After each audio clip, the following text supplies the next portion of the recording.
नमस्कार और आपका स्वागत है सक्सेस प्लस एकेडमी में। तो रिसेंटली यूएस स्टेट डिपार्टमेंट ने एक रिपोर्ट रिलीज़ करी है जिसके अकॉर्डिंग चाइना कोशिश कर रहा है कि ये पाकिस्तानी मीडिया पर अपना कंट्रोल बना सके पाकिस्तान में। यहाँ पर आप पढ़ सकते हो, China seeks to gain control over Pakistani media.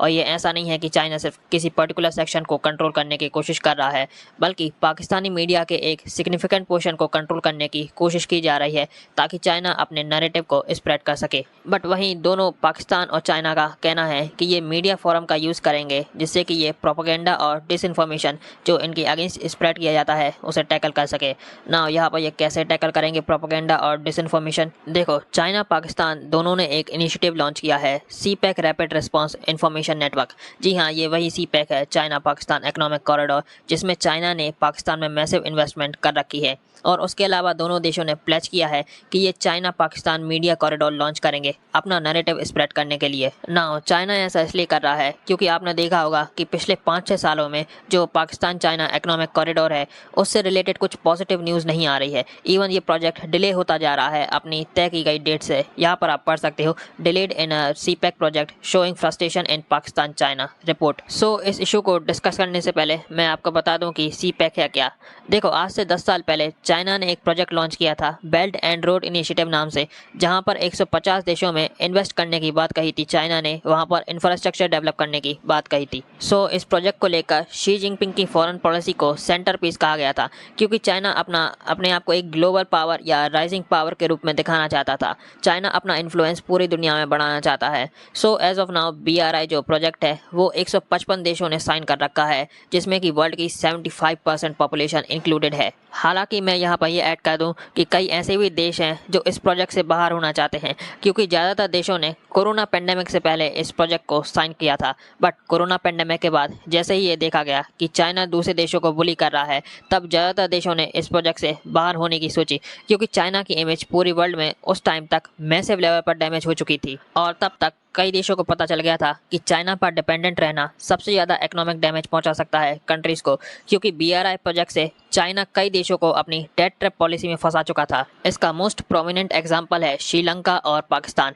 इन दोनों देशों ने मैसिव लेवल पर चाइना से लोन उठा रखा था, जिस वजह से इनको इकोनॉमिक लेवल पर प्रॉब्लम फेस करनी पड़ी थी। इवन श्रीलंका ने एक बार तो अपने आप को बैंकरप्ट भी डिक्लेयर कर दिया था।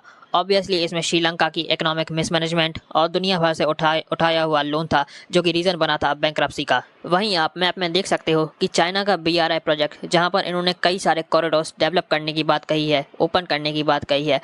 यहाँ पर जैसे new Eurasian land bridge, China Mongolia Russia corridor, China central Asia west Asia corridor, China Indo China corridor, China Pakistan corridor, China Bangladesh India corridor. हालांकि इनमें से कई कॉरिडोर्स हैं, स्पेशली चाइना पाकिस्तान कॉरिडोर और चाइना बांग्लादेश इंडिया कॉरिडोर, जहां पर चाइना प्रॉब्लम फेस कर रहा है। इंडिया ने BRI प्रोजेक्ट शुरू से ही बॉयकॉट कर रखा है क्योंकि जो चाइना पाकिस्तान कॉरिडोर है वो चाइना डिस्प्यूटेड लैंड से पास कर रहा है। जी हाँ, चाइना पाकिस्तान ऑक्यूपाइड कश्मीर से अपना प्रोजेक्ट डेवलप कर रहा है, जिसको लेकर इंडिया ने इस प्रोजेक्ट को बॉयकॉट कर रखा है। और टेक्निकली देखें तो पाकिस्तान की कोई भी बॉर्डर चाइना से लगती ही नहीं है, क्योंकि एक बार इंडिया POK को कैप्चर कर ले तो हमारी बॉर्डर सीधे डायरेक्टली अफगानिस्तान से लगेगी और पाकिस्तान चाइना की बॉर्डर रहेगी ही नहीं। ऑब्वियस सी बात है कि अगर इंडिया चाइना पाकिस्तान कॉरिडोर को बॉयकॉट कर रहा है तो India China Bangladesh India corridor को भी बॉयकॉट करेगा। और धीरे धीरे कर मोस्टली जो कंट्रीज़ हैं वो इस प्रोजेक्ट से बाहर होना चाहती हैं। रिसेंटली इटली, जो कि एक यूरोपीय देश है, उसने इस प्रोजेक्ट से बाहर होने की बात कही है। यहाँ पर आप पढ़ सकते हो, Italy to walk out of China's belt and road initiative. So overall हम देखें तो CPEC प्रोजेक्ट में चाइना पाकिस्तान का कोई निष्कर्ष निकल कर नहीं आ रहा और ज़्यादातर कंट्रीज़ इसको बॉयकॉट करना चाहती हैं, इस प्रोजेक्ट को बॉयकॉट करना चाहती हैं।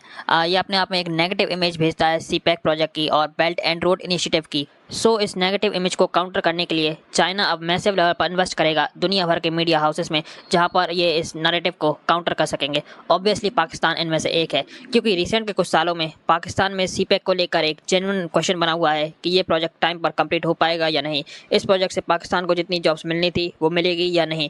स्पेशली ये इशू बलूचिस्तान में बना हुआ है, जहाँ पर लोगों को इस प्रोजेक्ट के अंडर कोई जॉब्स प्रोवाइड की नहीं जा रही है और ऊपर से यह प्रोजेक्ट इनकी ज़मीनों पर बनाया जा रहा है। और इसको लेकर आपने कई बार न्यूज़ सुनी होगी कि आज चाइनीज़ इंजीनियर पर टेरर अटैक हुआ है बलूचिस्तान में या KPK में। वहीं पाकिस्तानी ऑफिशियल्स ने यह प्रेडिक्ट किया है कि CPEC प्रोजेक्ट के रिजल्ट में 2015 से लेकर 2030 तक 23 लाख जॉब्स क्रिएट हो सकेंगी पाकिस्तान में और 2 से लेकर 2.5% ये अपने एनुअल इकोनॉमिक ग्रोथ में ऐड कर पाएंगे। हालांकि मुझे पता नहीं कि ये लोग ये इस टारगेट को अचीव कर पाएंगे या नहीं, क्योंकि Pakistan time to time IMF, China, Saudi Arabia से लोन लेता रहता है और चाइना मेनली पाकिस्तान को अपने डेट ट्रैप पॉलिसी के अंडर फंसाना चाहता है। और चाइना का ये काम है पाकिस्तान में मीडिया को कंट्रोल करना। ये काम चाइना ग्लोबली करता आ रहा है। जी हाँ, यहाँ पर आप पढ़ सकते हो, China is controlling global media and no one is noticing. एक रिपोर्ट के अकॉर्डिंग चाइनीज गवर्नमेंट ने 1.3 बिलियन एनुअली इन्वेस्ट किए हैं चाइनीज मीडिया में ग्लोबली, और वो भी चाइनीज स्टेट रन टेलीविजन और रेडियो शो के माध्यम से ये इंटरनेशनल ऑडियंस तक रीच करना चाहते हैं। और आपको बता दूं, जो चाइनीज ग्लोबल टेलीविजन नेटवर्क है वो 140 देशों में टेलीवाइज्ड होता है और 65 लैंग्वेजेस में चाइनीज रेडियो इंटरनेशनल ब्रॉडकास्ट किया जाता है। सो चाइना सिग्निफिकेंट लेवल पर अपने व्यूज़ को दुनिया भर में प्रमोट कर रहा है, उसकी कोशिश कर रहा है। वहीं एक और रिपोर्ट के अकॉर्डिंग चाइना कोशिश कर रहा है फॉरेन मीडिया आउटलेट्स को कंट्रोल करने की, और ये कंट्रोल चाइना उनके स्टेक्स बाय कर सकता है। नाउ यहाँ पर आपका क्वेश्चन होगा, चाइना फॉरेन मीडिया आउटलेट्स को क्यों कंट्रोल करना चाहेगा?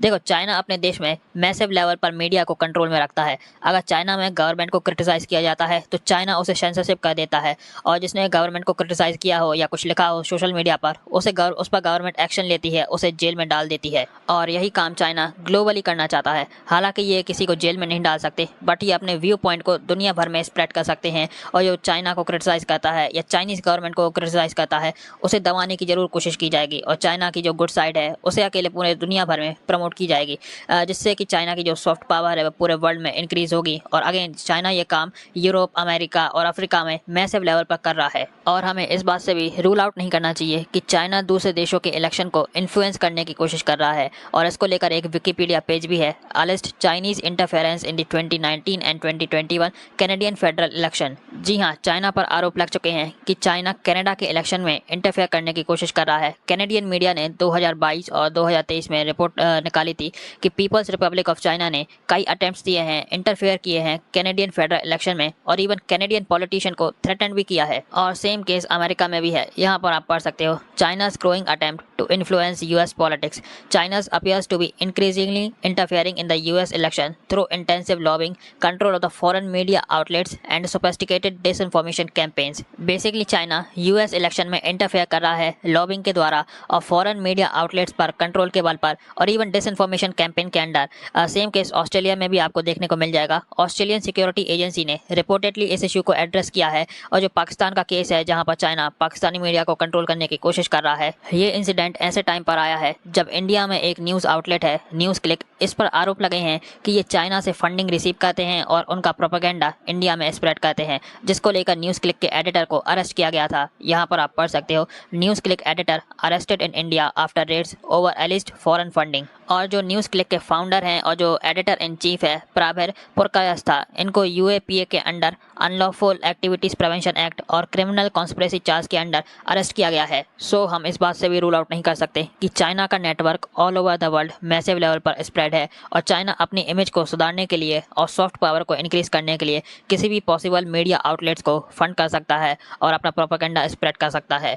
और हमें इस बात से भी कॉशन रहना चाहिए कि चाइना कहीं इंडिया के इलेक्शन को इन्फ्लुएंस ना कर दे, उसे फंडिंग ना दे। तो खैर, अगर आप लोग चैनल पर नए हो तो प्लीज़ चैनल को सब्सक्राइब कर लेना, ताकि आपको आगे भी ऐसे ही कंटेंट देखने को मिले। Thanks for watching.